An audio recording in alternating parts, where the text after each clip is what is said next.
Well, Well, welcome to the Mental Margarita Show. We're so glad to have you with us, Karen. oh, I'm So, excited. Karen Oh, Jackson, owner and operator of K9 Radio at a Pahrump 95.1 FM, the big voice of the Valley. How are you today? I'm good. How are you? We are well. We have beautiful weather, and all the wonderful reasons why we love the desert so much are here right now. Oh, this is my favorite time. It's a It couple of is. weeks from now, not so much.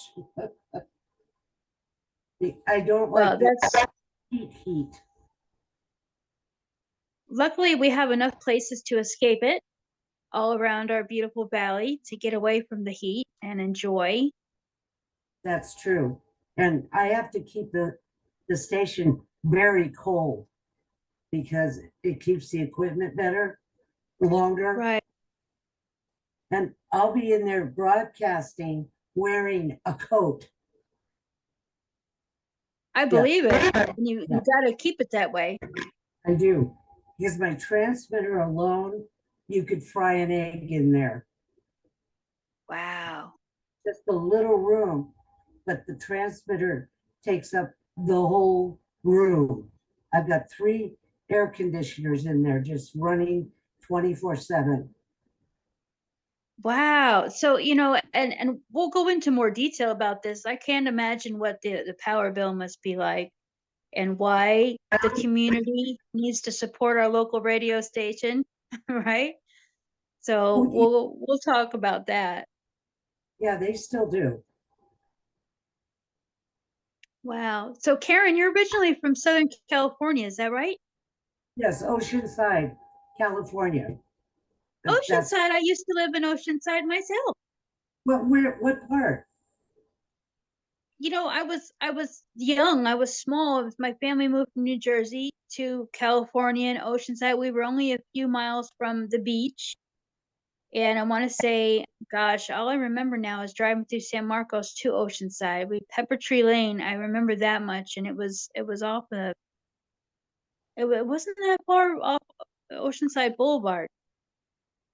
Okay, I'm very familiar. I lived up off of Oceanside Boulevard. There used to be a radio station there called Cutie, and it was built right into the mountain. And I lived right up above it on the mountain. Now, prior to the radio business, you were in commercial banking, right? Yes, I was in commercial banking for 23 years, and I retired as senior vice president in charge of operations for 18 branches. And then from there, I went into print media to the Penny Saver. And I worked Wow. with them for a long time. And then one day I just got up and drove over to Pahrump. Had never been here. And before I left, I put an offer on a house. And by the time I got home, the realtor called and said they accepted your offer. And I said, okay, fine. And I was moved within a month. That's incredible. It was just meant to be, sounds like. Yeah, all my friends wanted to have me committed because I didn't know anybody here. I didn't have a job. They thought, oh boy, she's went off the deep end. But I kept saying to them, no, something tells me that I need to be there. And after I moved here, I actually went to work for Front Valley Auto Plaza. I had never sold a car in my life, but I ended up 2 years in a row. I was the top salesperson, and I had met Ramona Bell, Art Bell's wife, because I did the commercials for the dealership. I was the voiceover, and then Ramona died suddenly of an asthma attack, and I Hmm. called Art because I wanted to go to her funeral. So you had to be on the list. So he put me on the list, and I actually met him at the funeral. He walked up to me and he said, "You must be Karen." And I said, "You must be Art." He took my hand, held it all the way through the funeral. Then he said, "Everybody's coming to the house." I said, "I don't know where you live." He said, "Oh, just follow me." So when we got to his house, he comes to my car, he takes my hand and didn't let go all through the little get together. And then he said to me, "I need you to run my radio station." And I said, "This is not a good day to talk about this." So I went home, Right. I went home. 2 weeks later, now Art is up all night. I sleep all night. But anyway, he calls me at 3 o'clock in the morning and he said, "Are you going to do this or not?" And I said, "You have an ad running on the radio looking for a manager." He said, "That is plan B." He said, "Come over." I said, "I'm not going to your house at 3 in the morning. It's just not going to happen." And so the next day I went over and I walk in. He hands me the keys and the checkbook. That was it. And at that point, Wow. he said, "Oh, I'll teach you everything." He lied. He got a plane and went to the Philippines and didn't come back for 2.5 years. Oh my gosh. And then when he did come back, he called me on Christmas Eve and he said, "Do you want to buy the radio station?" And I said, "I love the radio station." And I said, "You pay me really well, Art, but not that well." And he said, "No, no, no, I'm going to make this affordable." And 3 days later, I owned the radio station. We just went to the title Unbelievable. company and did the paperwork. And next thing I know, I own a radio station. Now, this was 2008, is that right? That's when the sale went through. Right. I started working for him January of 2005. And I did everything for him, paid his bills, cooked for him, everything except the wifely duty. No wifely duty. And that's what it was for 15 years. Even Wow. when he got married, his wife said, "Oh, Art, I can start doing stuff." And he goes, "Oh, no, no, we'll just let Karen keep doing it." So up until the day he died, I was still doing all of that. Wow. And what a what an amazing story, because this is not conventional in any way of how things happen. It So was it was it's very hard to break into radio, very hard. And I had it just dropped in my lap. And as long as we're on this about this story, uh, it was just announced that Amazon and New Line Productions are in a battle to buy my journal. They're going to make a movie about Art and I, the 15 years that I was with him. And wow. it's going to be really exciting. And years ago, I said to Art, "I'm going to write a book about you." And he said, "Don't lie." And I said, "Oh, I don't have to lie. You're quite the character." And we didn't know each other before I went to work for him. And we didn't get along too well. We were sort of like oil and vinegar the first couple of years. But Wow. I said to him, I said, "Look, Art, you're going to have to trust me, and I'm going to have to trust you, or this is not going to work." But see, even later in life, Art would call every morning at 11 o'clock so we could figure out what we were going to fight about the rest of the day. That was just what. But one time we did have a real fight, and I mean a real bad one. And my boyfriend was sitting at the table while I was talking to him on the phone. And we weren't being too polite, let's put it that way. When I got off the phone, Mhm. he said to me, I think you're the only one on the face of the earth that can talk to Art Bell that way. I said, I made it clear to him years ago, I put my pants on one leg at a time, just like him. And I said, you may be Art Bell to the world, but to me, you're just art. That's how we started out.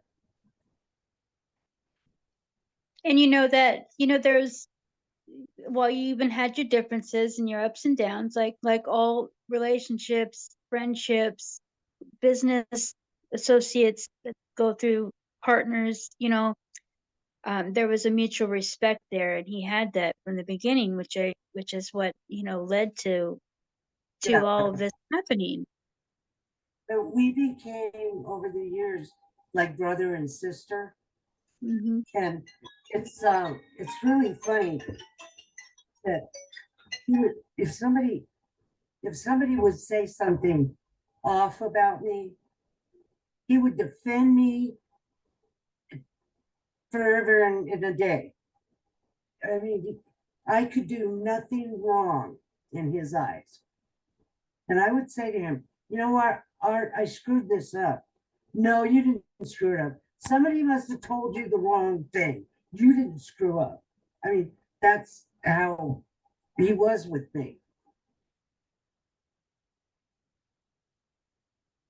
And you, coming into this with zero experience as a woman in broadcasting, I mean, you were just, this was so foreign to what you had done, except the fact that you had all these years of working with the community, working in sales and advertising, working with people on a very personal level, Mm, which we build relationships that way with people, in each town that we're at, that we're, working in business.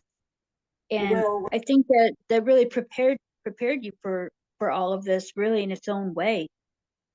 well, there was a big need in this community prior to me starting to work for Art. It was strictly on automation. There was nothing live, just automation. And he only had 1,200 songs. And that sounds like a lot, but it's not. So I said, Art, I could tell you what time of day this song's going to play. So I started putting a bunch of new music. And he said, oh, that's not going to work. I said, what do you care? You're in the Philippines. Who cares? You just live your life in La La Land. I'm over here trying to run a radio station. And we have Trump is a very uh, poor community. And not to say that we don't have money here, but Hmm.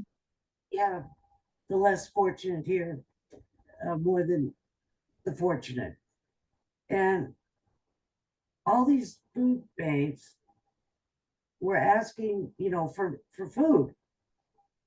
And I said, oh, I can do this. So I go into the middle of town and I do a live remote telling people, I'm standing here, bring me some food. And Mm. that started it. And that's 21 years ago. And everybody calls, they know I'm going to be at a grocery store the Saturday before Thanksgiving. They know. And they just show up, you know. And I have people call and say, are you going to do your food drive? I said, if I have to do it from a hospital bed, I will be there. And we do fill all of the food banks in town. That's wonderful. And so that, you made a lot of innovations that way, having a live shows, different times of the week. You have loyal listeners program. You Yes. have there's a lot on the K9, it's K9.com, the website, where you can find different community announcements. People, we want the audience to understand how important radio is to a community. And Nye County alone has, is it close to 70,000 people, No, we're households? a little over 50. A little over 50,000, which is, that's a lot of neighbors to We're, reach out to and we're, connect to. and that's And another thing. we 11 years ago, I started the community Christmas tree. And I would have a 30-foot tree flown to Long Beach, and then one of our construction people would drive the big rig over and bring it back, because they were usually 35 feet tall. And we put it dead center in town, and we would have the kids come and decorate it that Saturday. And then Saturday night, we have a big get together Christmas tree lighting where we have Mr. and Mrs. Claus. And last year we had an elf that showed up. Santa and Mrs. Claus are brought in by a fire truck, and search and rescue plays like the reindeer in front of the fire truck. And we've been doing that now 11, 12 years. But after 3 years, because those live trees are very expensive, and I found a company in Florida that builds these great big Christmas trees. And I called them, I got the price. So I went to the casinos, and the Nugget gave me $1 off of every buffet for 4th of July weekend. Saddle West did the same thing. And the hospital chipped in, Valley Electric chipped in. And the next thing I know, we had our Christmas tree. Wow. And it's huge. And so it's something you can use and set up each year, right? Exactly. What we do, Valley Electric brings over their bucket truck, because the tree is in 4 parts, and it's got, it just goes up like a cone, and they've got to put the bottom and then work up to the top. So they need the bucket truck. And the engineers at the Nugget, they come and do the wiring, whatever. We've got this down to a science. I mean, everybody knows what they're doing now. Right. And the Nugget stores it for me in they've got a warehouse kind of thing, which saves me from having to have Valley Electric move it over to the radio station. So it like I said, it's a tradition. And what I said to everybody on air, I said, Christmas around here, it's like Santa flew over us. None of the business decorates, and we're a cute little town. We should have lights and everything going everywhere. And I said, what is wrong with you people? Even Valley Electric said I could use their poles so we could hang wreaths across the road, but they did nothing. So that's when I said, okay, I've had enough. They're not going to do it. I'm going to do it. And that's how that came about. And that's what it takes. And it takes someone to start a trend, and a positive one, in every community. And that's, your role in the community is so important. And when we have the attention of thousands of people, we have a certain responsibility, and you use it in such a positive way, and it really brings people together. Oh, if I had a problem, I can tell you, this community would be there. No doubt in my mind. And, we got hit by COVID just like everybody else. But when you're a small kind of poor community, it hits harder. Now, some of the restaurants were staying open where you could drive up and they'd hand you your food, but you couldn't go in to eat, that kind of thing. Hmm. They had no money. I mean, they're basically not open. So I decided any restaurant that was serving the community with the pickup, you know, door to door kind of thing. Um, I ran all their ads for free. Mm. I didn't, and that's sort of self-serving. I mean, Right. don't think, oh, she's got a big heart. She's gonna no. The thing is, if people were coming to town, maybe looking to start a business here, and they happen to run into my radio station, and this thing is playing and playing and playing, and there's no commercials, they're gonna say, well, I guess I shouldn't advertise with them. They'll go find somewhere else. So it was self-serving. And people need to know the power and the reach that a radio station has, you know, that it reaches people that you're not going to see every day and that don't know you're there unless they hear about it on radio or television. Mhm. So, you know, it's a wonderful way to connect neighbors with one another. You know, your site has lots of posts from the community of things going on, nonprofits, a lot of different news. Yes. And a few years back, I gave away a car. It was so fun. I bought a car and I put it inside a dealership here, and the people had to come, put their hand on the car. If their hand came off the car, they were eliminated. Now, every 2 hours, they could get a 5-minute break to go to the restroom or whatever. I think we had all of Pahrump. If that you could not see the car. In fact, the picture Wow. on my website, you could see one.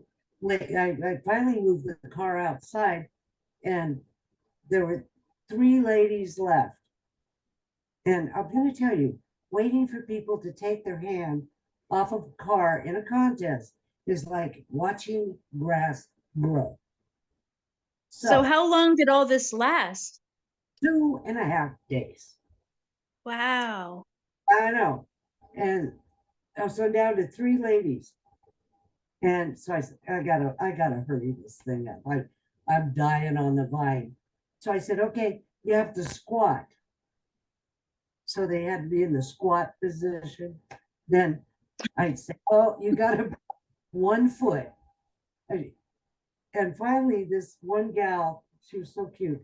She just let go of the car and laid down on the cement. And she said, I'm done. I'm done. But yeah, that was a very fun weekend. I think Wow. we do that again this year, just because it's That fun. is fun. And you have other opportunities where the community can call in and voice their opinions on things and talk to you about things. Tell us about some of you've got some featured shows like on Sundays. You play 50s and 60s music, is that right? And some other special Well, things you do. Sunday is normal play until 3 o'clock. From 3 to 6 o'clock, I play the 40s, the 50s, and the 60s. And I've been doing this for 20 years, and it never fails. Come Monday, some little old senior calls me, and they say, oh, I enjoyed the Sunday show so much. I had my tea and crumpets. And I say, well, that's why it's there, so you can enjoy your Mhm. tea and crumpets. And then Tuesday and Wednesday, I just have a normal show where they can call in and make requests, and I do trivia.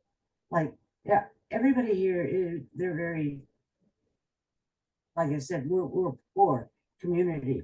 So this next 3 months, I bought 3 $200 gift cards to Smith, and 3 $100 cards to Smith, and 3 $50 cards to Smith. And they have 3 ways to get in the drawing. And I'll tell you, it's then when I say, I'll take the 13th color, the phone lights up like a Christmas tree.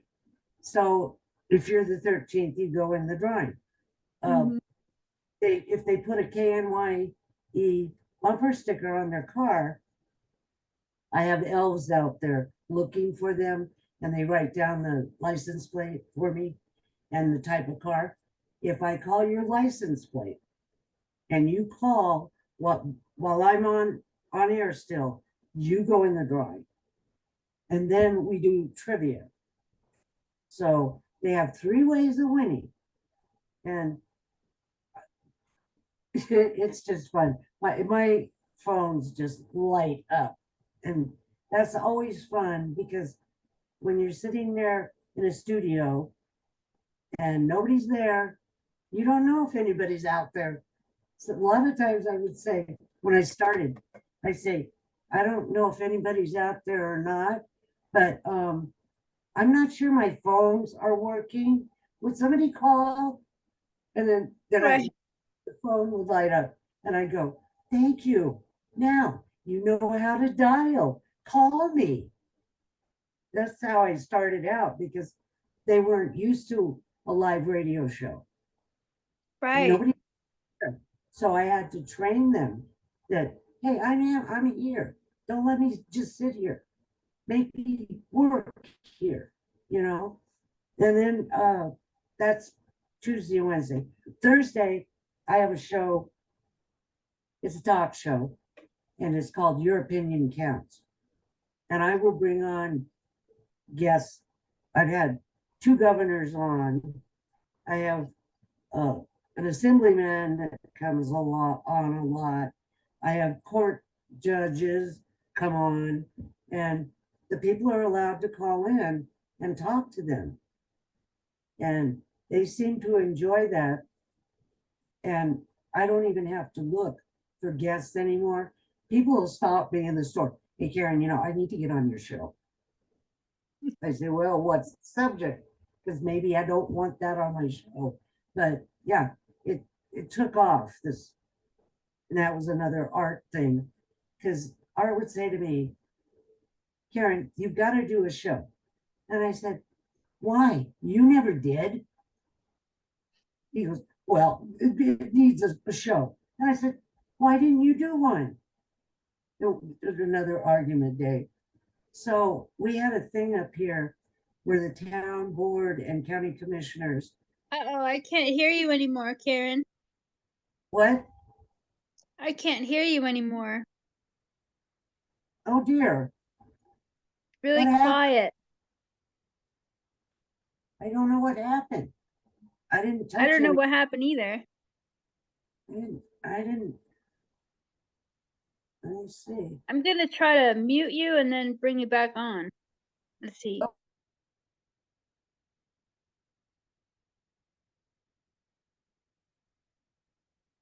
Did you see something pop up? I just clicked it. Can you hear me now? Now it got quiet. I can't hear you. That's just the most bizarre thing. Hold on. I've got mic and cam access. It's on.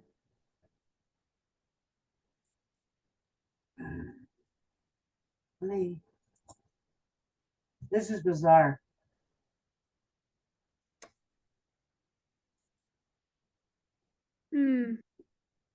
Hold on. Microphones are on. What kind of a phone do you have? I have a cell phone, but I'm not on the now cell phone. Now it's No. fine. Yeah, I'm not on the. Okay. For some reason it's fine now. We're back. So you were talking about Art told you you needed to have a show. Yeah, every day, every day. Nag, nag, nag, nag, nag. And I kept saying, you're the one that talks. I'm the background. I just make sure everything works. If you want a show, you come down and do a show. He said, well, I'm not going to do that. So as it was, the town board and our county commissioners decided they were going to take away everybody's guns. Nobody was going to be able to have guns. And Art called me on the phone and he said, don't tell me no. Just open that mic. And I said, I don't know what to do. I don't know what to say. I don't know. And what am I going to do?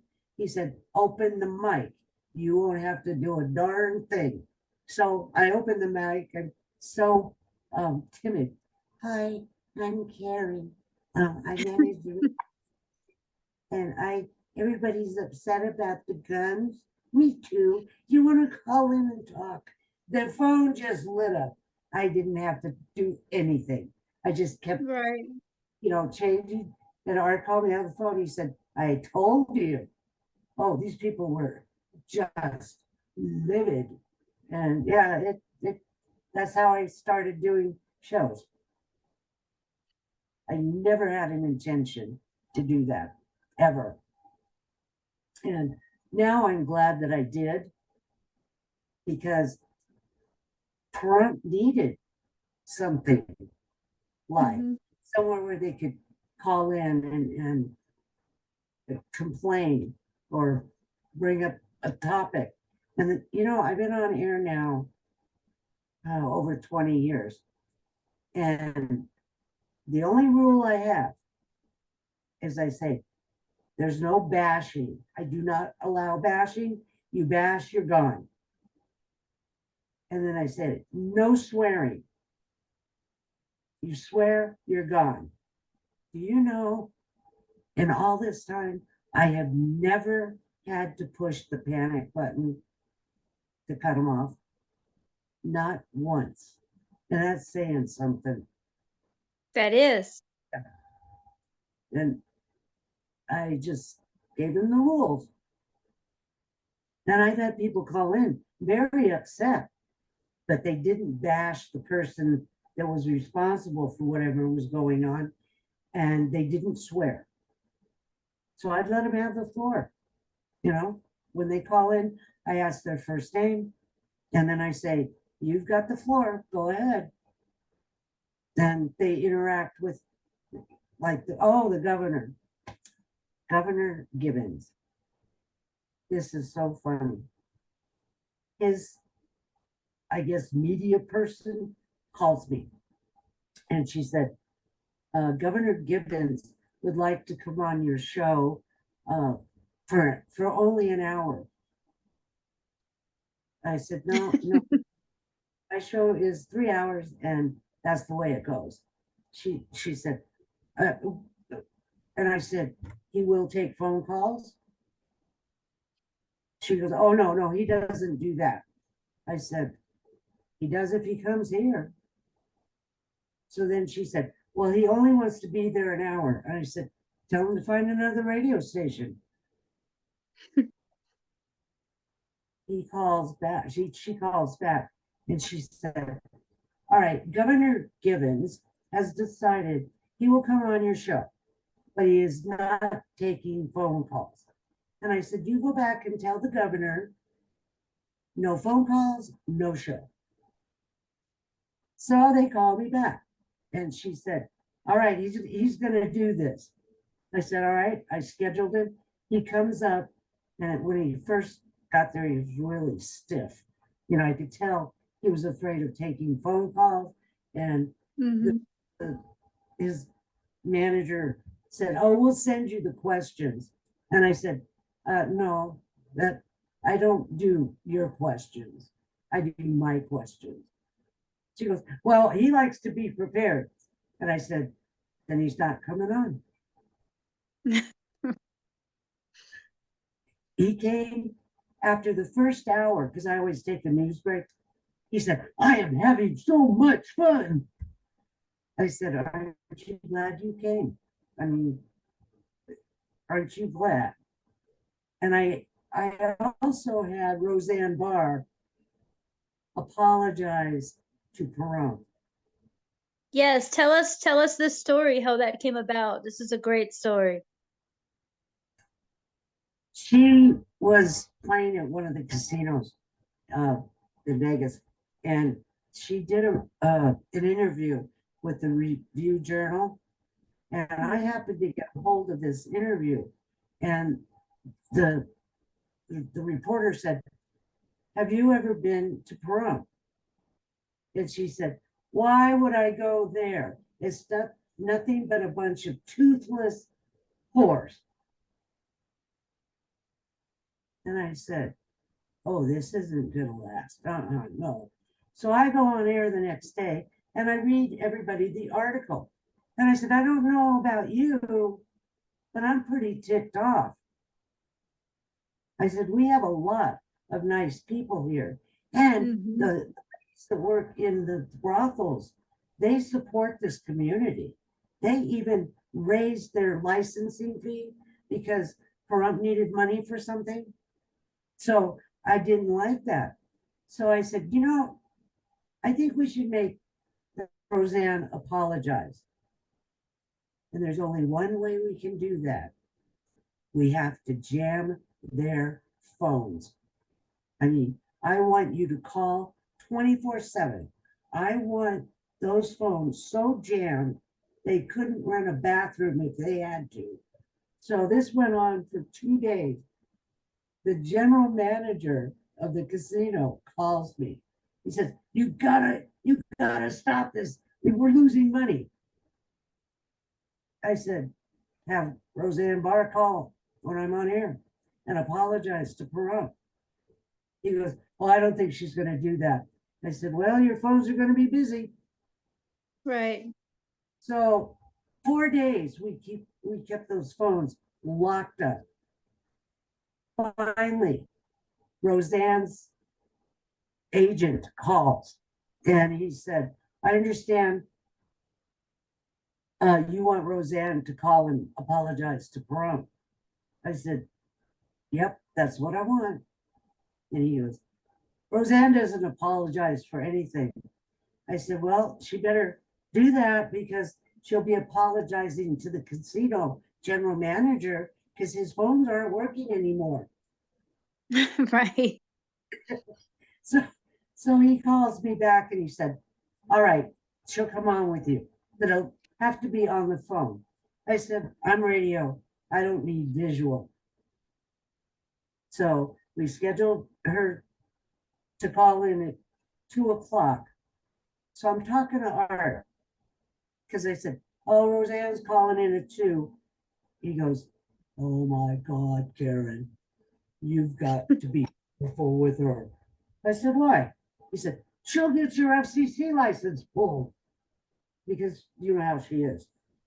So I said, oh, okay, thanks, Art. So I called her manager, her agent back, and I said, I want you to call on this other phone number. And I said, she'll get right through. Well, that was my production room.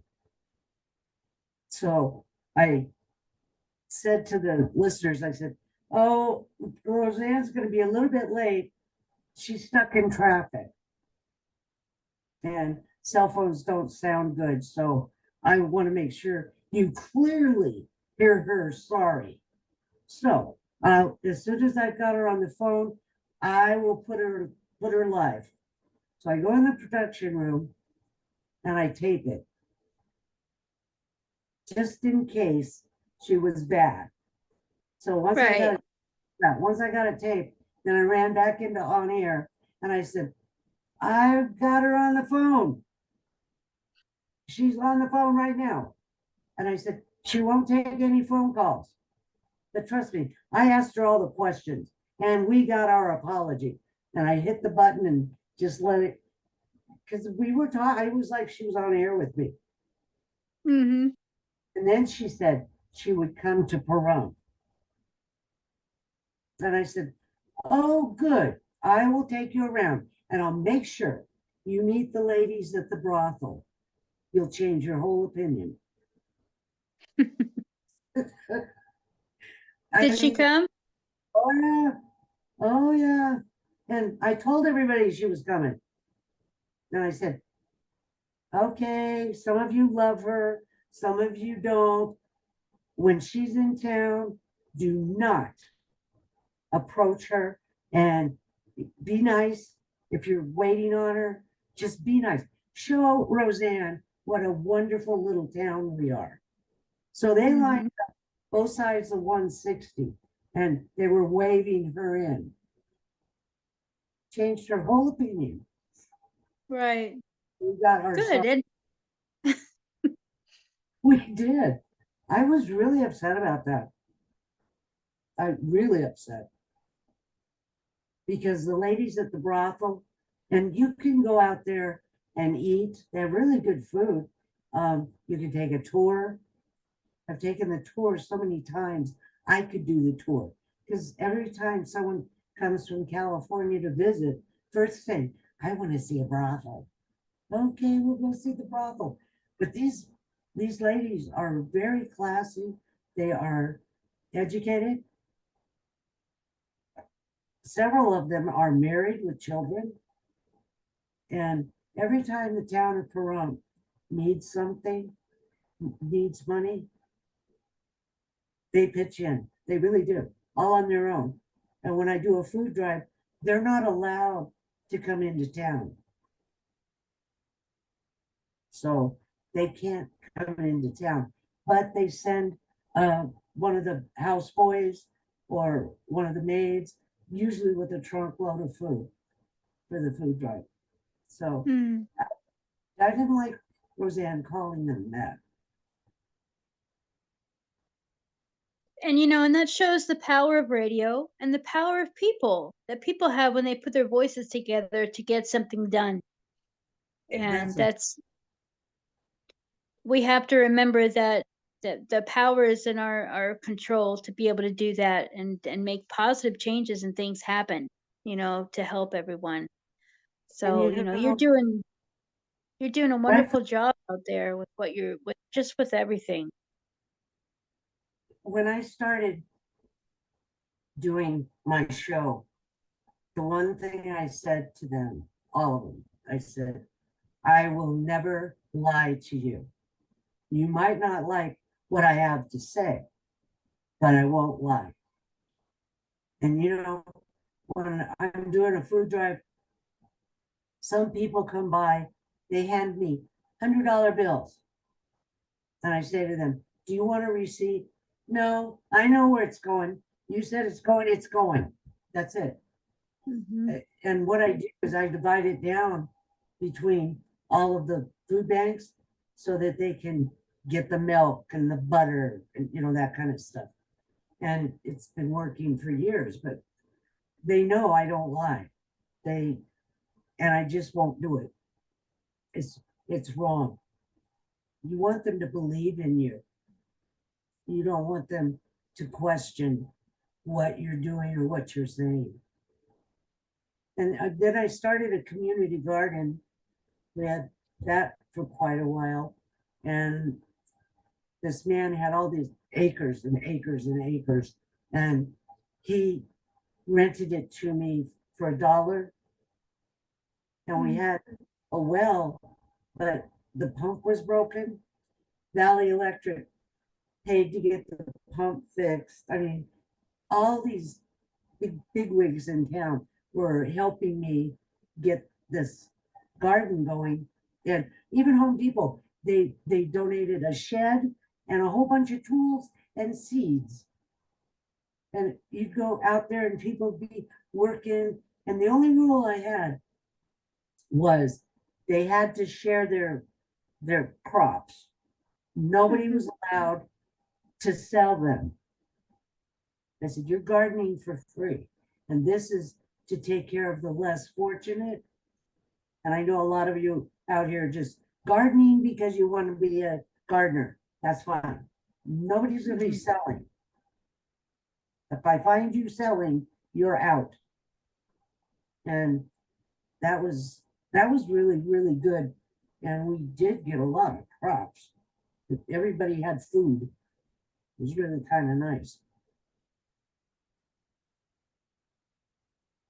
And we need more of that, and we need people to come together. And music unites people and brings people together, and that's the beauty of what you do in the line of work you're in.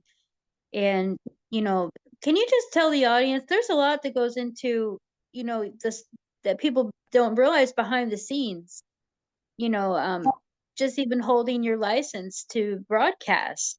There's a lot of restrictions and things that you have to know, and laws that you have to follow, and there's a And lot.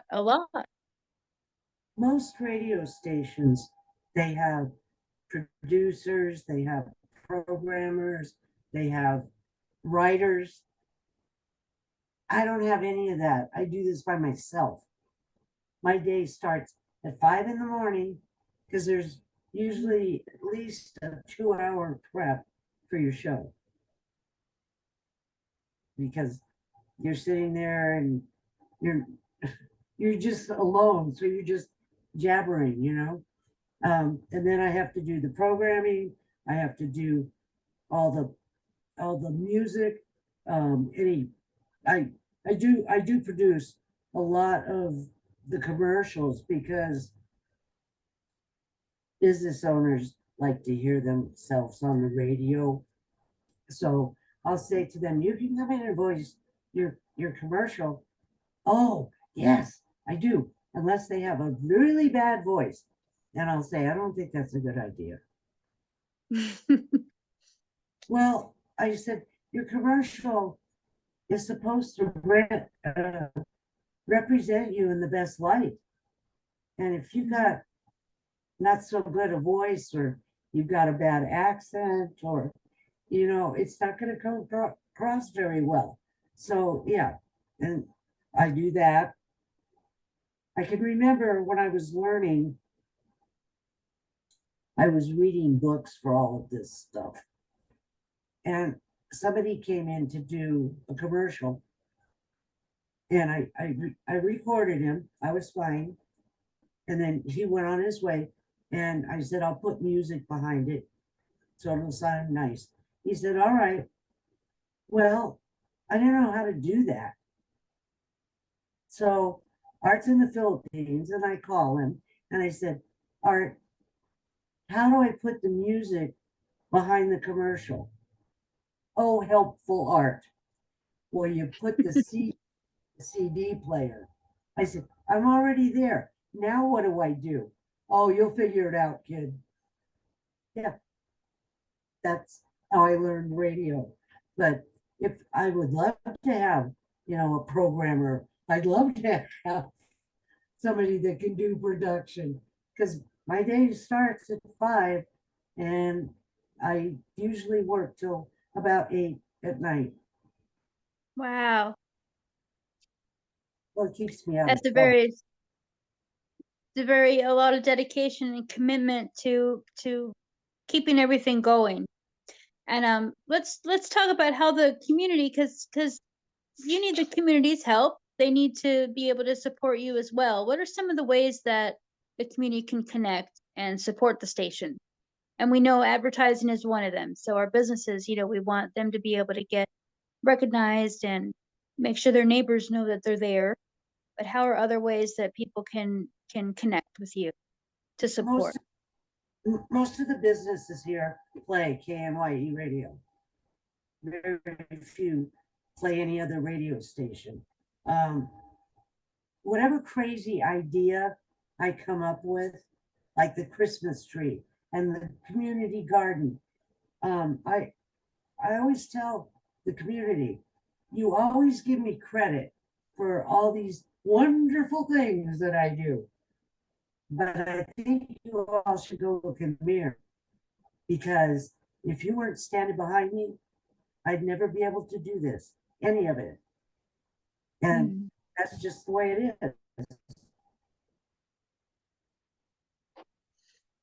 And how do you prefer people how do you want people to reach out to you if they want to advertise and learn more about how to be connected, or if they have an event they want to post or let you know about? Do you prefer they call the station? Well, they can call if they want. I have a station call number that's just for questions and things like that. And I do return every call. Every call I return. But they can also email me. They'll say, Karen, do you have a media kit? Would you send me a media kit? I send it back. Half the time, I don't even meet them. They're either on the phone with me or through email. Because it works And better. that's Karen at k9.com. It's pretty easy Yes, for people to reach out to you that way. exactly. And they always email me any community activity. And the reason I have them do that is for my public report. Because I'm reporting it and I want a record of what I did. Mm-hmm. So I do make them email whatever thing they got going on. And I don't mind, especially if they're a charity or 501(c) or a rescue for pets. Uh, that's just a given. Or sometimes I'll have a business call and say, I want to advertise this thing we're doing for the community. And I say, tell me what it is. Oh, we're gonna be getting coats for the less fortunate. I said, there's no charge on that. That's helping the community. But Right. I love politicians. They're the funnest. They'll call and say, because I make them pay, even if they come on air with me during political season. Nobody gets a Mm-hmm. freebie. And I've had them say to me, well, I'm a politician and, I should get this for free. And I said, why would I give you free airtime to help you get a salaried job? What's my benefit here? They don't have an answer.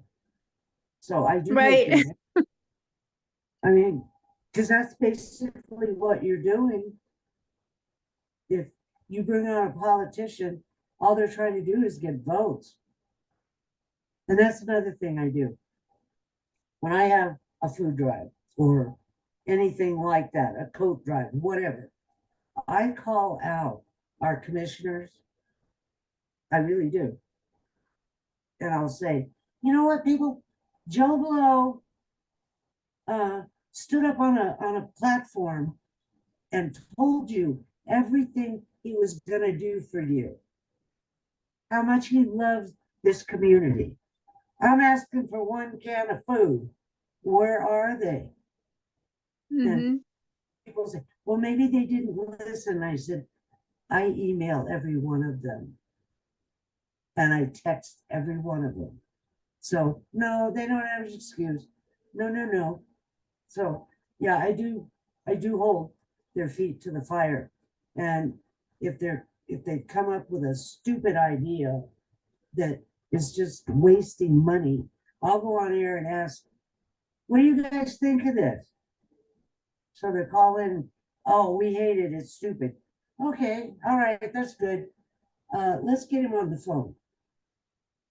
Let's see what he has to say. And I've had them hang up on. I had one commissioner years ago. He just didn't like my questions, and he would kind of try to sidestep it. And I would say, "Oh, that was a nice little blurb, but you didn't answer my question." And I'd come back at him. He didn't like it. He got up and walked out of the studio. So I put on the song and I called on and I go, now what do I do? He said, you get on air and you call him a coward. And I did. And you got to hold people accountable, especially people in Yep. leadership. They need to do what they say what they do, and mean what they say. Exactly. And that's important. It's important for the community, and people need to know where they stand and who they voted Exactly. for. Exactly. And I'm friends with all the judges in town, and they will come on and do a show, and the people can call in and talk to them. I have one judge that dresses up like a turkey for the Thanksgiving food drive, and she's the head of drug court, and she brings drug court. So when people come up with carloads of food, they don't even have to get out of their car. They the kids all empty the cars and whatever. But she's a hoot, and she comes on about every 3 months. And her mom was very sick, and she decided to do a patient advocacy show because she was sharing everything she went through with her mom, with the hospitals and the doctors. Because when you're sick, you're a patient, you need to have somebody in your corner, and Mhm. and you know, and so she comes on, and she does help with the food drives, the coat drives, whatever. She just likes being out there, and I love having her there. So yeah, I was the one that introduced her to Pahrump. She was a judge in Vegas, and she decided to run up here. And I think she called the radio station to do some advertising.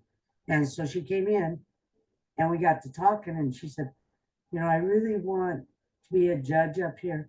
I don't know anybody. And I said, well, why don't you come with me? And I took her to all the money people so that they could make donations. And they did.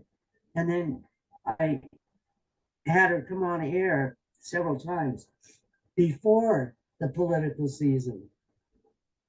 We weren't in the heat of voting. So I just had her introduce herself and give us her background, that kind of thing.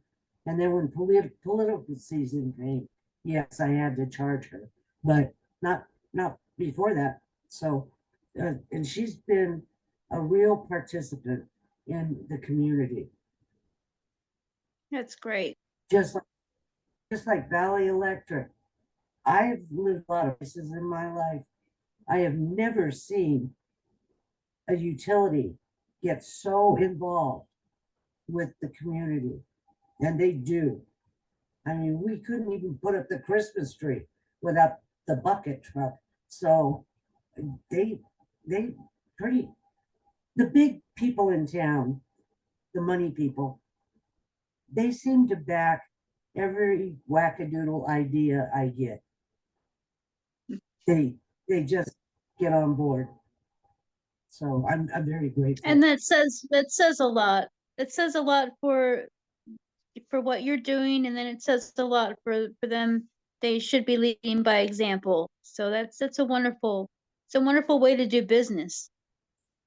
Oh yeah, am I acknowledge anybody, politician, a casino, Valley Electric, the hospital.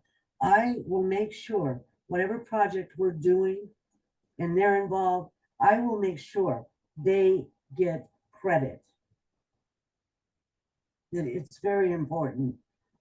And then because people always say, oh, you do so much for the community. And I have to turn around and say, it isn't just me.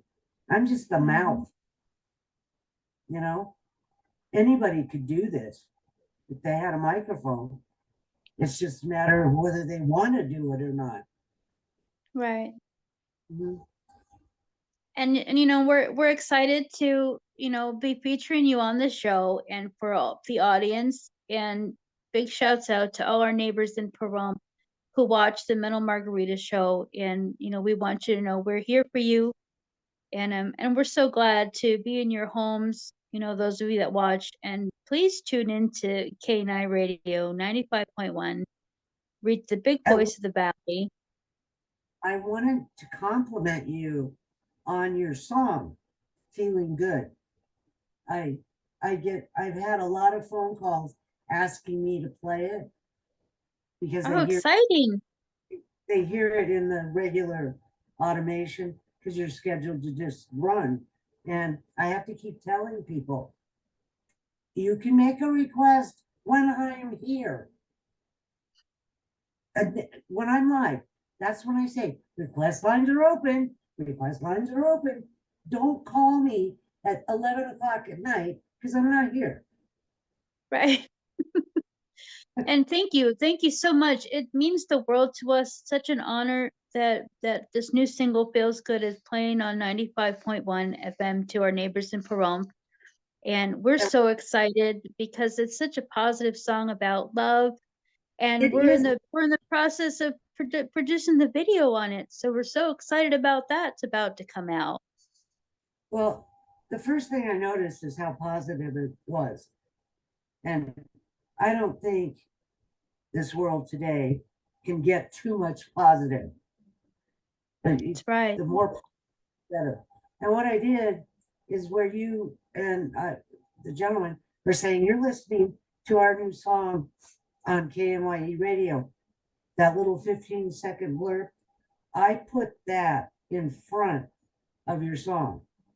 So it's like you're here and you're saying, oh, you're listening to our new song. And boom, there's your song. But it's a very positive song. Well, we thank you. We thank you so much for giving it a voice out in your neighborhood, in your neck of the woods. And we want all our neighbors to feel good too, and to think about the things that bring us joy. That's what Mental Margarita is about. So this is my last question for you, Karen. The name of the show is called Mental Margarita. It's about finding your passion. You clearly have a passion for what you do at the station, but it also means finding your happy place or what kind of brings you to center. So what is something that you enjoy doing to kind of get away from it all? That it could be recreational, or it could be just taking a moment of being in a quiet place. But what's your mental margarita? I become a hermit Do you? because whenever I'm out in public, it doesn't matter where I am, people approach me. The only place I don't let them approach me is church. And I'll say to them, this is my time with God. Mm-hmm. Call me one day. Um, in fact, my neighbors, I pull in the driveway on Friday. I put the door down and they don't see me till I pull out on Monday. I've had them call the sheriff for wellness check because they don't Oh see me. boy. Oh Right. yeah, yeah. But yeah, I I think I use that time to I feel like a sponge. I work all week at the radio station. By the time I get to the end of the week, I'm pretty well dried out. So I use the weekend to replenish. Mm-hmm. And you have to be on all that time too, constantly. So just decompress and Yeah, it's true. have that quiet space. Well, Well, the, we're so appreciative of everything you do, and the platform and the opportunities that you give to the community, and your inspiration for bringing about so many positive things I to our have neighbors. a really cool community. I really do. So they're always there. And I'm very grateful. And I want to Well, we're very grateful for you. thank you. I want to thank you for having me on your show. It was quite an honor. Well, the honor's ours, and we've got some exciting updates. We're going to stay in tuned, and you folks tune into 95.1 FM and stay tuned into the Mental Margarita show, because this exciting movie is going to be coming out, Oh, and there's a lot of exciting things in the works. So I'm very excited about this movie because when I was writing my book, all I was doing, I was making each incident into a chapter. Mm-hmm. And we just go through 15 years of chapters because it was always fun with him. And in fact, the one thing I say on air, I know you asked me the last question that you brought up the movie.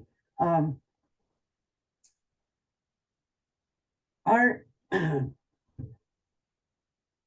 everybody knows Art in front of the mic.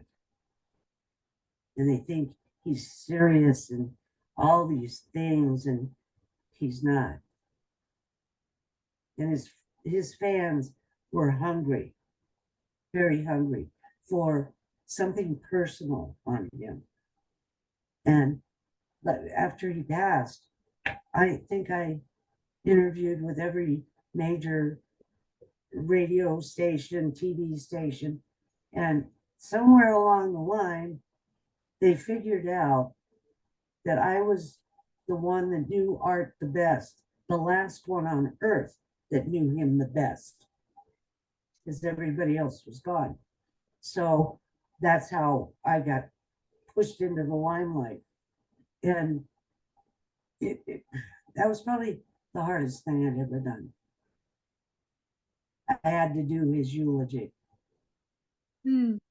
Yeah. And the movie is going to end with the actual funeral. Wow. Yeah. But I think the fans are really gonna enjoy this other side of Art. And I'm happy to be able to keep his legend going. And they'll be able to meet him all over again in a whole different way, and you'll be bringing that to light and sharing from your experience and the part of your life spent working with him. It's just Well, just a bit. The I've had stories I can't even imagine.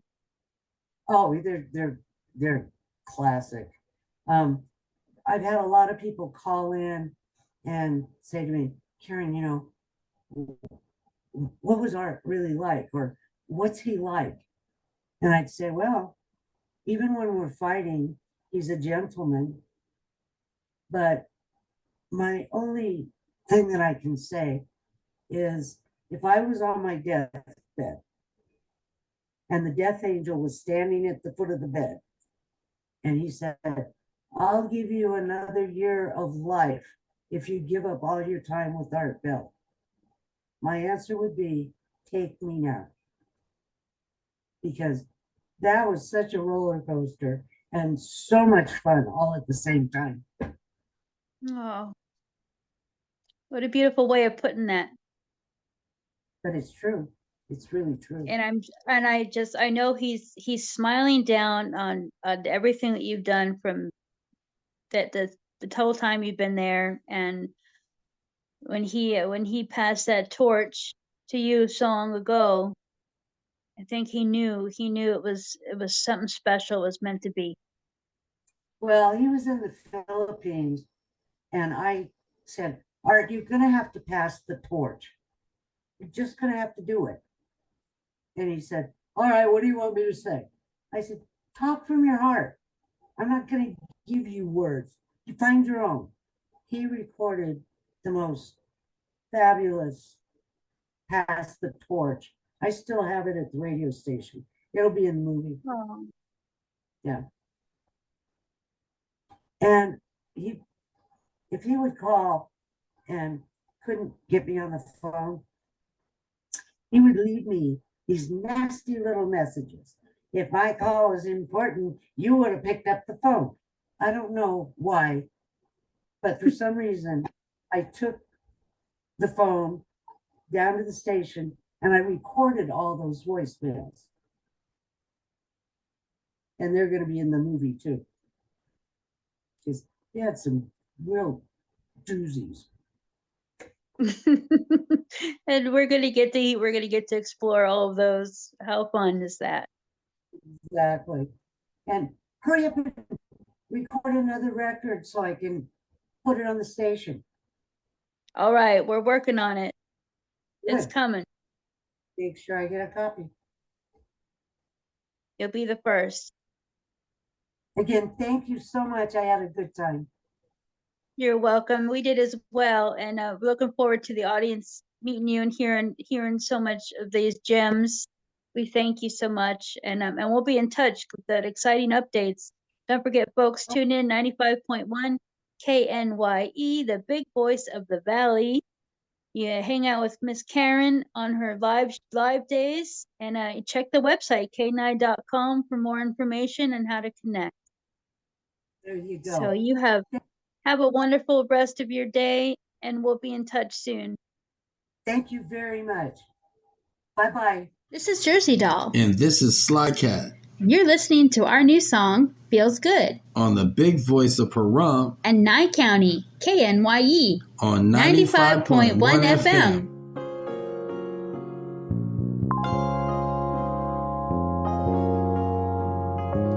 Endless possibilities, universe surrounding me, flying high as a kite, and I don't ever want to come down. Take my hand and you will see just how good it's gonna be. I'll take you on this ride and we can light up this town. Just fooling around. I wanna make this last forever. Can't imagine anything better. Feeling good, feels good. Feels good, feels good.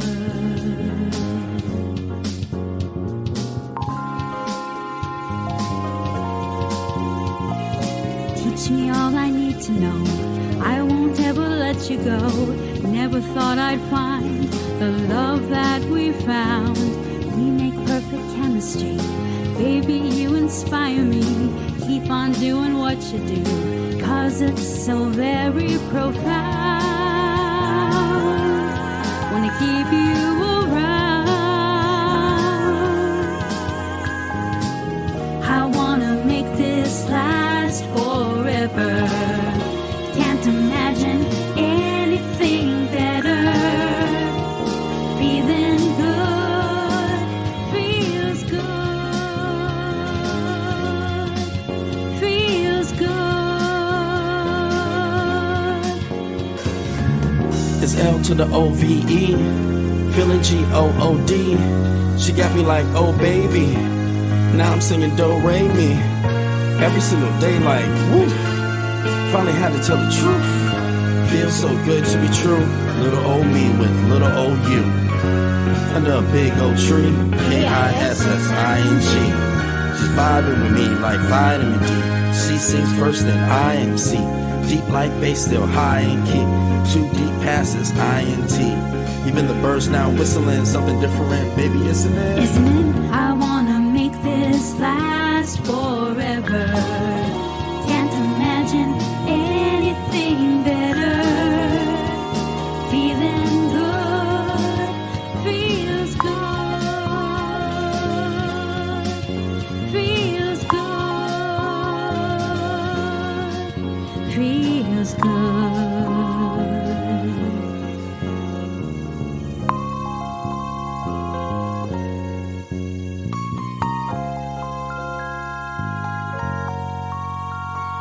Endless possibilities, universe surrounding me, flying high as a kite, and I don't ever want to come down. Feeling good, feels good,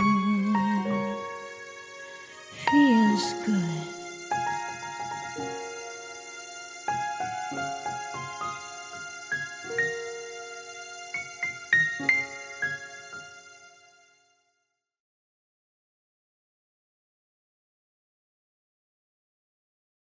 So welcome to the Mental Margarita Show, Slone Terranella. Am I saying that right?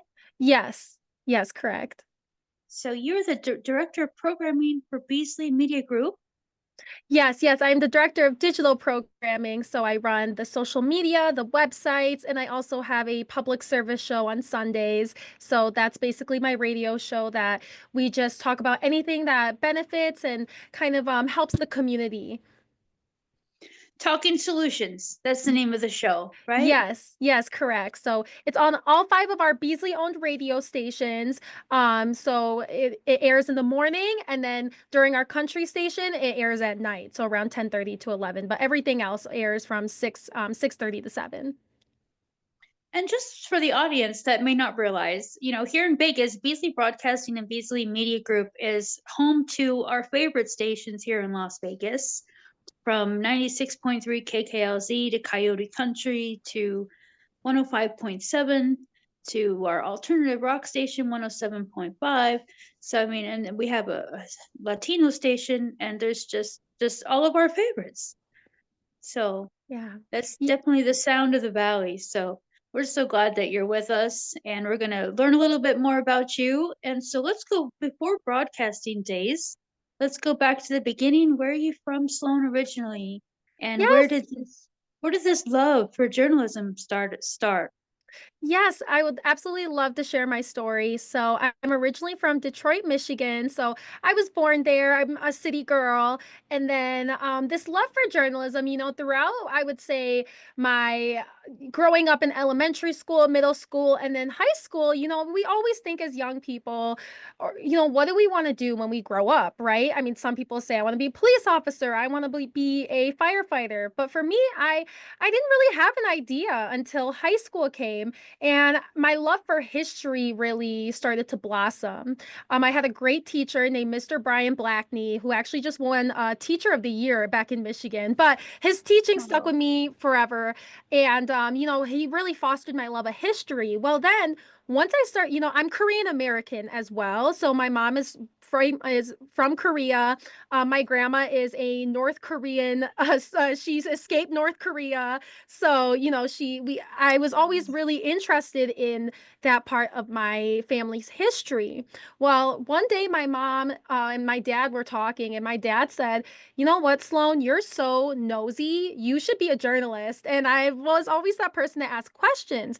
Well, then what was funny is that my mom basically was like, your great or your grandfather, who my grandma was married to originally, he was a newscaster. He was a newspaper writer. So he unfortunately died in the Korean War. So, he is not my mom's dad. He is my grandma got remarried. So that started the cogs turning with my love of history, with my love of writing.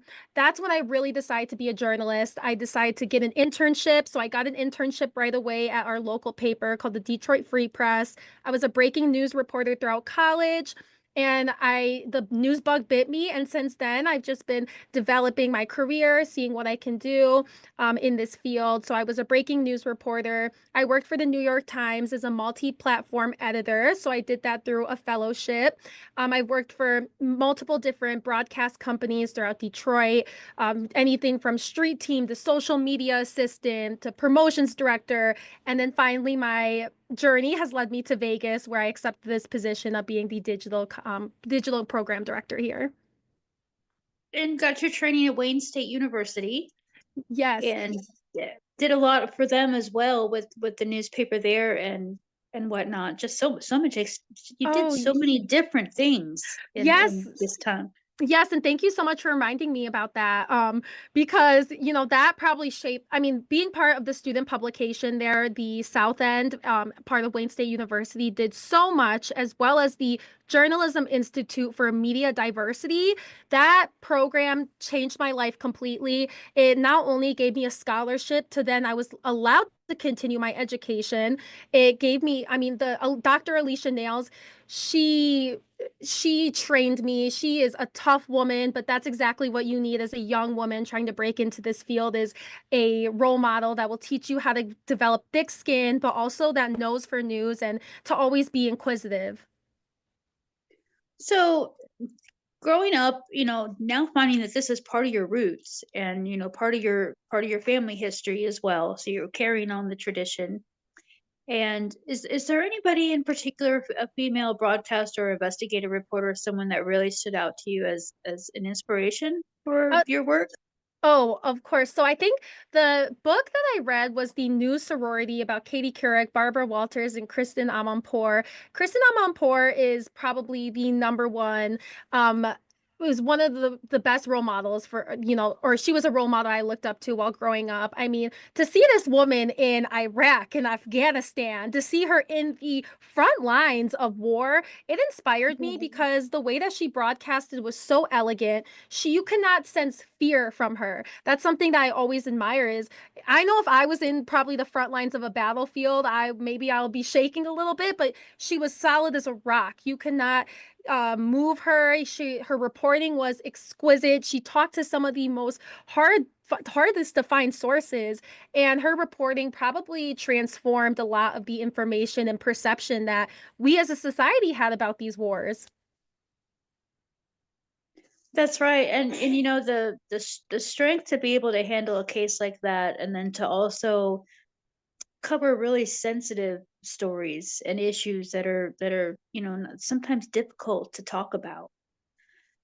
Is there any part of your work that maybe was a challenge that you kind of had to get through to try Yeah. to make it happen? Was there something that you recall or remember, just from the past, a difficult story? Yeah, so I think one of the most difficult stories was especially when the last election, in the 2017 election, 2016, 2017 election happened. That was when everything, it was, or not, I'm sorry, excuse me.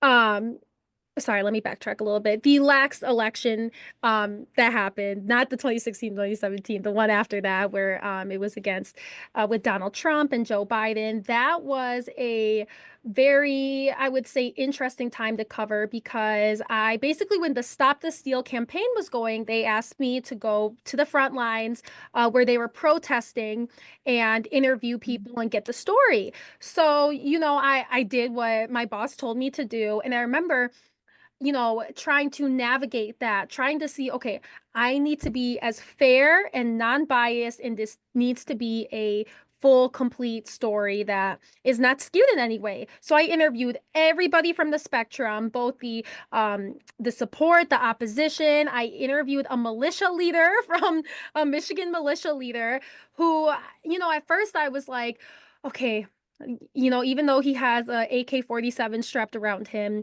let's just go talk to him. And I did. And actually the interview was very colorful. It was very, I wouldn't say juicy, but it probably had the most like colorful verbiage out of everyone I interviewed. And it taught me to just enter the story despite any preconceived notions I have, or I mean, I'm human, right? So I have judgments about things, and it really taught me, you leave your judgments at the door, you shed that skin off, and you just report on truly the facts. So that was probably the most interesting and difficult situation, was going into that. It's also scary because going into a group of a bunch of very emotional people, it can be kind of a interesting thing. So that was one of the most memorable experiences I've had as a reporter. And gosh, the news is just, there's all kinds of things that are just going on at all times. There's you listen, you turn on the radio, turn on the television. We hear a lot of negative things, unfortunately. But then you hear those feel good stories, and you hear the stuff that makes us smile and reminds us that there's great people in the world doing good things. That's what our show is Yeah. about, people doing positive. Now, you're also not only a female broadcaster, but an Asian American, and that group has also gone through its share of challenges. So, is there anything that you can offer us, kind of about that? What's the climate there with our Asian Americans and some of the difficulties and challenges that they face, especially breaking out? I'm excited to see more entertainment things on television, Netflix, and some of the programming is just fabulous. It's just amazing. Some of the Yes. production that I'm seeing come out. So, do you have anything to share about that?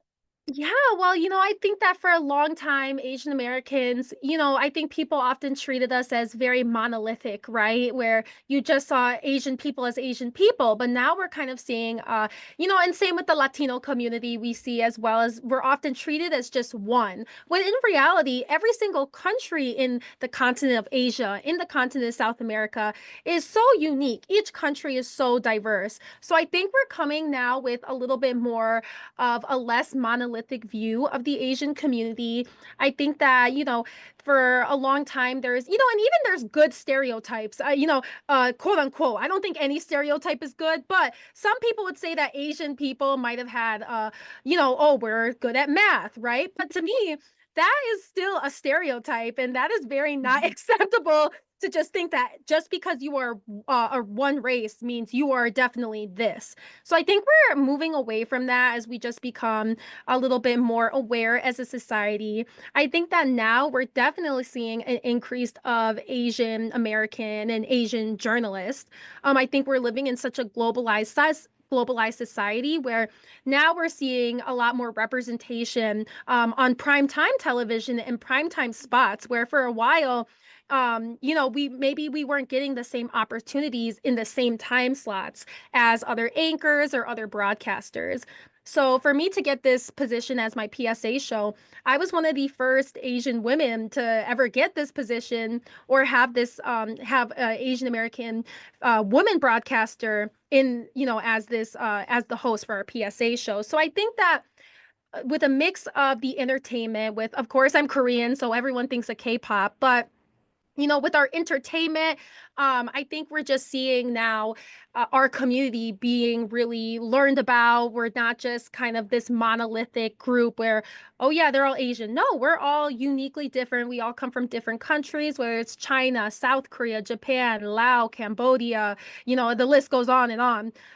So I think that we're moving in a positive direction where not only we're getting more opportunities, but people are just learning about our countries, big and small. I mean, whether it's, Nepal or Bhutan, where I think we're coming to as society, we're coming to a good place where we're seeing each other as diverse and unique and giving us opportunity. And it is. And thank you for sharing that, because people need to pay attention to that and be sensitive to that we're all people. Yeah, We're all human beings sharing the same space and living on our planet together as yeah, one. So, yeah. we community means unity, and we're so glad that you're, in our community and doing the work that you're doing. So, let's talk about your Talking Solutions show. That happens every week. It's a weekly show, and it's a public service announcement type broadcast where you're talking about all kinds of things, nonprofits to things that are happening in town. So, Mhm. what are some things that are going on? And can people watch this after it's aired? Are they able, or can they listen in after it's been on? Yeah, so I'm actually so happy you just mentioned that. So now I'm going to be uploading the episodes and having a podcast online. So that will start actually after this Sunday show. So you can go on to 96.3 or 963kklz.com and you can see on the on air tab Talking Solutions, and that's where you can find all my episodes right there. Even though it's on 5 stations, I upload everything on that website, so it's a little bit easier for everybody to just go to one place instead of going to all these different other websites. So you can listen there, 96.3 KKLZ /Talking Solutions. And, there are so many amazing things happening in Las Vegas right now. I mean, right now, one of my favorite episodes, well, first, the Goldwell Museum.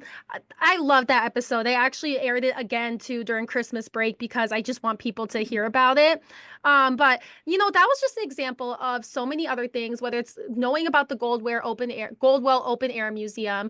I did also another interview with a veterans group where he specifically works with veterans with PTSD and teaches them how to work with horses. So in a way, that's kind of exploring the, a veteran's PTSD and learning how to cope with it through this teaching of equestrian, through the teaching of horses and how to take care of them. And it's called equine therapy. And what was so crazy was that, this man is telling me all about his amazing nonprofit.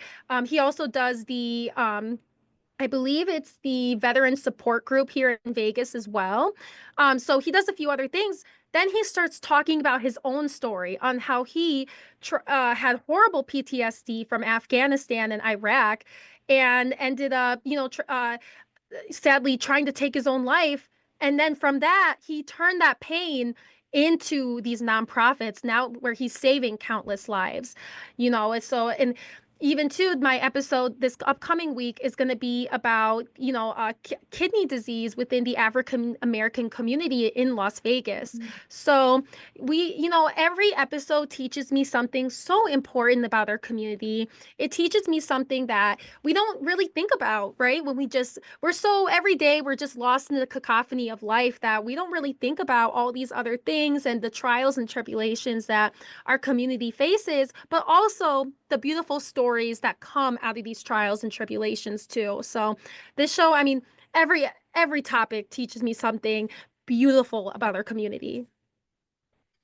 And there's people doing such great work, and thank you for having this program, because it raises awareness to a lot of things. And you mentioned veterans, and here we had a tragic incident that happened in our town, Mhm. that involved a veteran, and it was someone that didn't get help in time. And it just reminds us to look around us and be aware of some of those signs that may not be so obvious, of someone that may be suffering, that needs a helping hand. So there are so many ways that people can reach out in town, and a Yes. lot of resources. So thank you for bringing those to light on the program, because we've got people are moving to Vegas, has been hopping and popping, for a while now. We've got our Mhm. sports teams coming, and even more baseball's on the way. I mean, and there's just so many new residents and new neighbors to welcome, and we need to be Yes. able to take care of them too. So and then you had also worked with iHeartMedia, and just a number of other things. So what else is on the boilerplate? Is there any other projects that are in the works, that things that You you've got your hands in? One thing I really do is one thing that especially Beasley loves is our helping in our community. So last year we were able to give so 1027 VGS was able to give away an air conditioned unit, whole brand new one. We took care of all the costs. We took care of the taxes as well, to a family in need. That's something that we as together, all the personalities on the show, we just, that's the big project for 2025 is to help our community in ways that whether it's giving them new experiences, we're trying to figure out like how we can give someone a whole vacation to Mexico. That's really our goal for 2025 is, so yes, we help people in the past, but how can we make it even better? And how can we touch more people? So that's really what's on our boilerplate too, is, of course, doing things that are extraordinary, that help our community and things like that. So who knows? I'm also working on a little podcast, but we're still developing the details about that. But I would say the main goal for us in 2025 is to really help our community even more, even stronger, and even better. That's wonderful. And Thank you. thank you for that, and for that commitment, because Thank you. it's a lot of work, and it takes everyone's participation. Yes. And there's so much for all of us to do and get Yes. done. And as a broadcaster, and in music, you work a lot on the digital side and with social media. And what are you seeing in trends with people listening to music and choosing what source they're going to get their content from? What Yeah. are you seeing on your side? Yeah, so what I think is interesting is, of course, I work in radio, right? So people constantly say, well, radio is dying art form, but not necessarily. We're still a free resource. Of course, who doesn't want a la carte music, right? I know sometimes even I have a Spotify account where I can pick whatever song I want to listen to. As far as trends, I think that it's interesting to see how some artists kind of revert back to popularity every 10 years. So especially with the rise of TikTok, right? Madonna's song, Like a Prayer, is #1 on the TikTok charts. But you would have never expected that her song would be #1 right now at this very moment. So it's just Right. interesting to see that with social media, we almost see a resurgence back to some of the music that our parents listened to, or that, whoever listens to, or as we listened to as children. I thought that that was really interesting to see a lot of people even then saying, wait, Madonna wrote this? Like, yes, you are 12 years old. No, just kidding. But I think I see a lot of that coming into play. Even with the sale of records, I think last year, records had one of the highest revenue years in a long time. So I think that's what's interesting is even with technology, even with all this AI and all these amazing softwares that, we can be our own DJs, there's still a resurgence back to that traditional sound, the traditional technology that comforts us, right? So I think that that's what I see, which is pretty amazing. It is. And it's the same, it's the same with fashion too. Bell bottoms will come in and go out and come back and Yes. platform shoes and all kinds of things, psychedelic colors, and everything is a cycle, Yeah. and generational. So us as we age, we're responsible in part for, or in all of it, bringing it back and making it fun and bringing it back to life. Yeah. So I was just, I was curious because I love radio and I listen in all different forms. Whether it's plugged in the wall or plugged in my phone, so Yes. I mean, there's nothing like a local personality, especially in times of breaking news, or, there's nothing like a nice radio personality that gives you the information you need, that has a direct source, that can give you that hot tidbit of gossip that kind of that fills our little reality TV fixation. So there's nothing quite like that to me.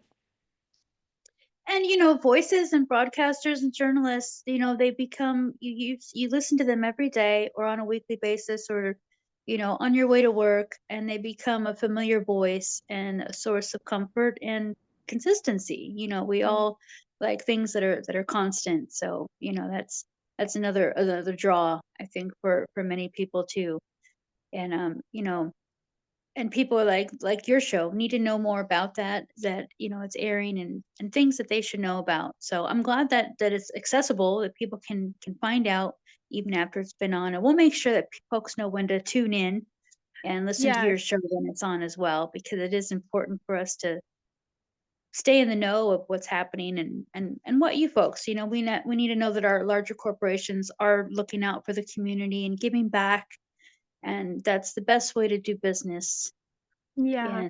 Yeah, that's what I loved about radio is that it's a symbiotic relationship. I mean, of course, I'll always have love for my roots of being a reporter, but there was a story where it was a set of twins and it was a Christmas Day fire. And the twins were in that house during a fire, and I had to go to the funeral, and I had to cover the funeral, and I had to shove a microphone in the mom's face.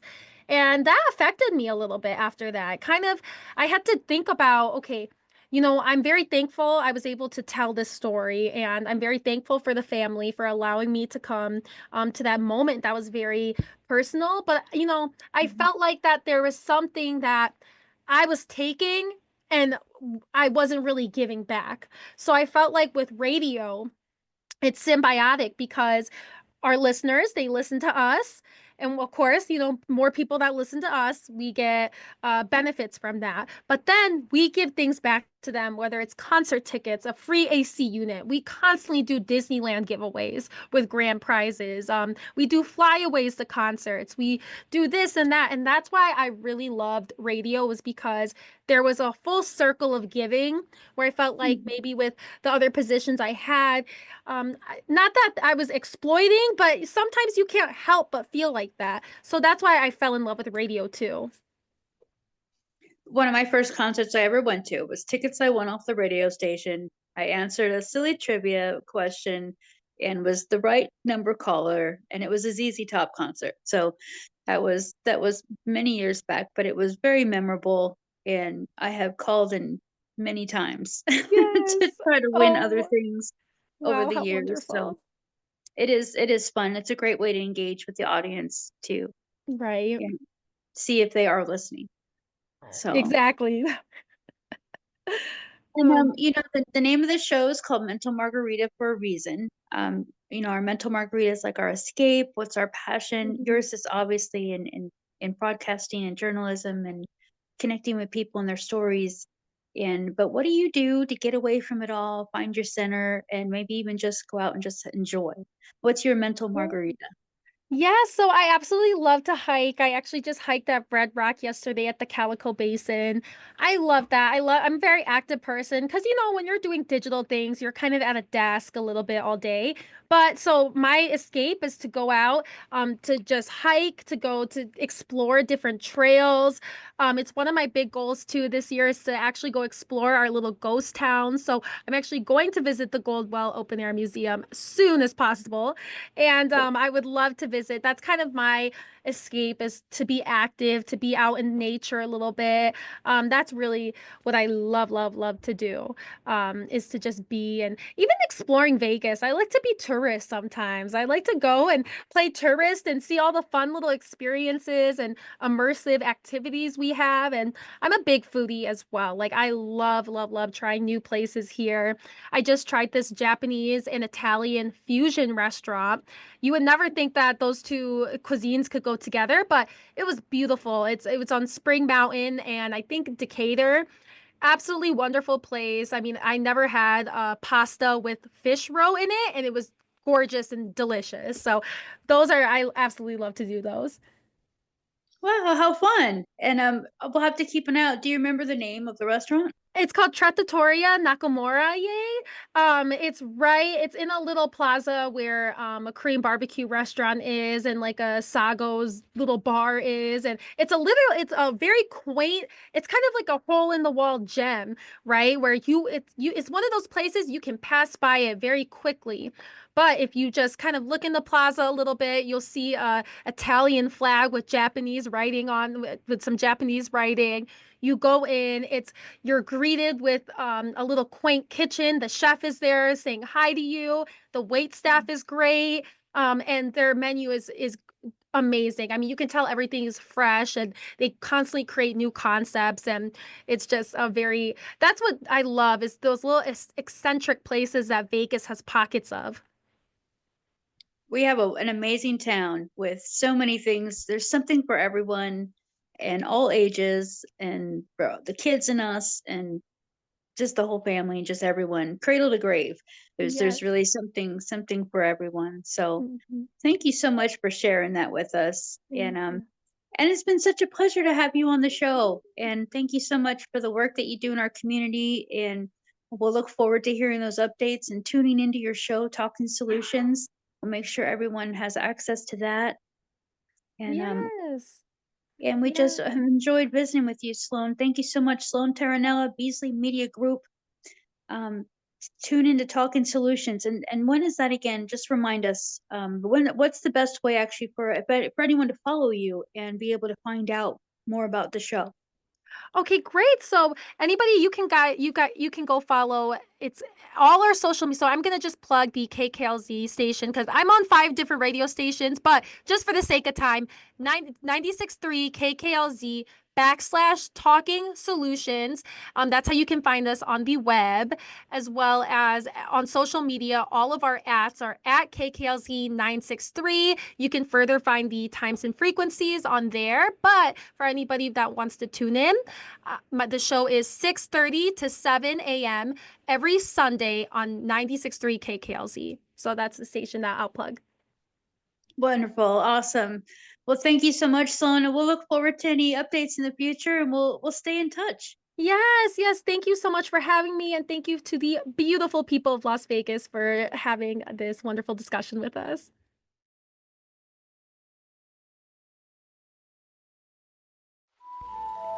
What is a mother?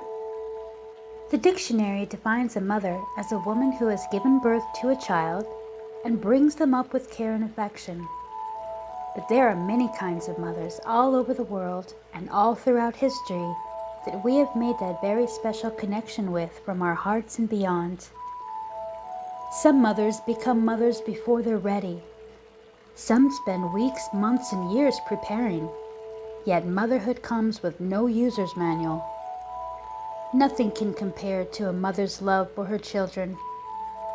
Some mothers step in and care for the children of others. Some mothers leave the world too soon, and there are fathers who become mothers.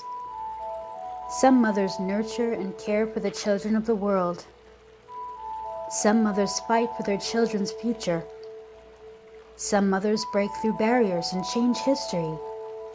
And some mothers win even when the odds are stacked against them. There is nothing quite like a mother's smile, a mother's comfort, and a mother's touch. To all the mothers of all kinds, happy Mother's Day, and thank you from the bottom of our hearts and from all of us children all over the world. We love you.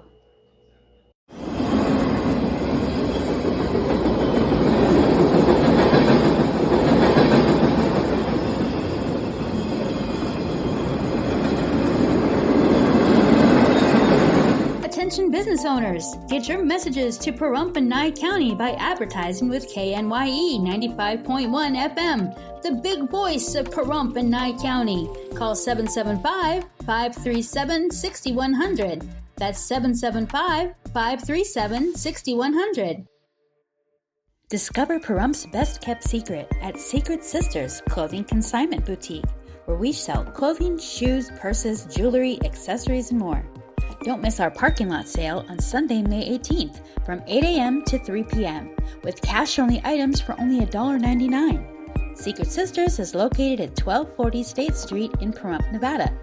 For more information, call 775-727-4488.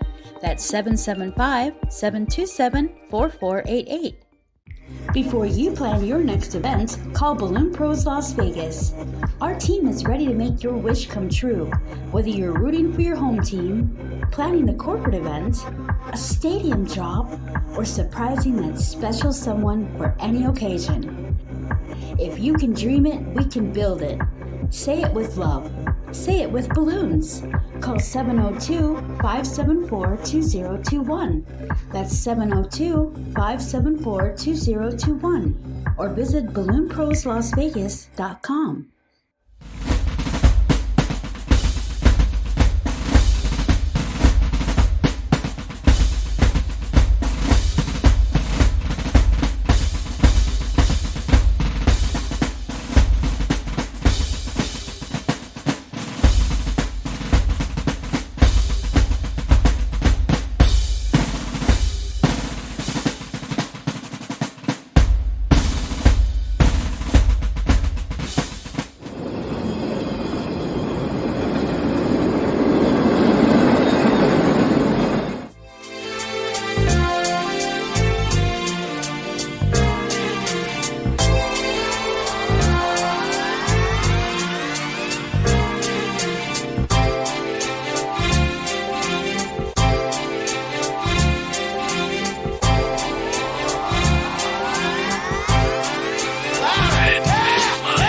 Starstruck, here's a sprinkle of the stardust. Hold your champagne glass and your cigars up. See the guys with mob ties drive the cars up. Bright lights, most nights they buy the bars up. Candy coated Chevy cars on the highway. It's Frankie baby, it's on and this is my way. Dean Martin at the Sands this Friday. With Sammy Davis, here's a little hint where I stay.